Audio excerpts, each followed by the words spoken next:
Assalamualaikum warahmatullahi wabarakatuh. Baiklah, perkenalkan, nama saya Rizkana dari kelas 6A Manajemen Keuangan Syariah.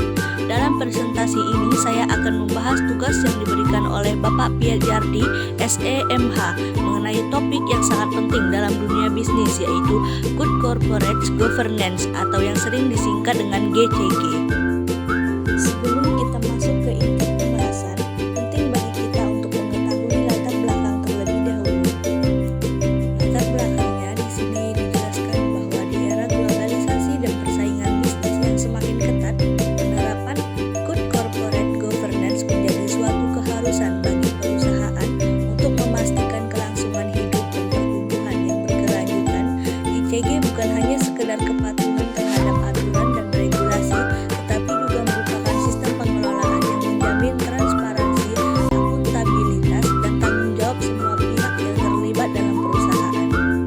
Selanjutnya kita akan membahas rumusan masalah serta tujuan yang menjadi fokus dari penelitian ini. Seperti yang sudah dilihat, ini yang pertama ada pengertian dari Good Corporate Governance. Yang kedua, apa prinsip-prinsip Good Corporate Governance. Yang ketiga, apa tujuan penerapan Good Corporate Governance. Tujuannya untuk mengetahui pengertian dari GCG dan untuk mengetahui prinsip-prinsip serta untuk mengetahui penerapan Good Corporate Governance. Sekarang kita akan masuk ke bagian pembahasan tentang pengertian Good Corporate Governance atau bisa disebut dengan GCG. GCG adalah sistem yang mengatur dan mengendalikan perusahaan dengan tujuan untuk meningkatkan nilai perusahaan dan melindungi kepentingan semua pemangku kepentingan. Selanjutnya kita akan membahas tentang prinsip-prinsip utama GCG, yaitu yang pertama, keadilan atau fairness, yaitu perlakuan yang adil terhadap semua pemangku kepentingan.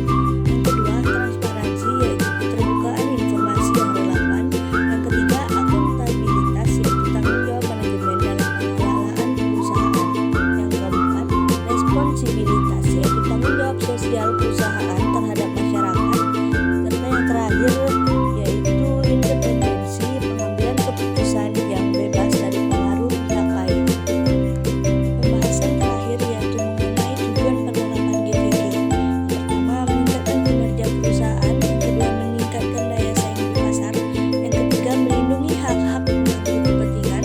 Keempat, meningkatkan reputasi perusahaan. Yang terakhir, mendorong pertumbuhan ekonomi yang berkelanjutan. Setelah dari penjelasan tadi, dapat disimpulkan bahwa penerapan Good Corporate Governance atau GCG yang efektif tidak hanya meningkatkan kinerja dan reputasi perusahaan, tapi juga berkontribusi pada pertumbuhan ekonomi yang berkelanjutan.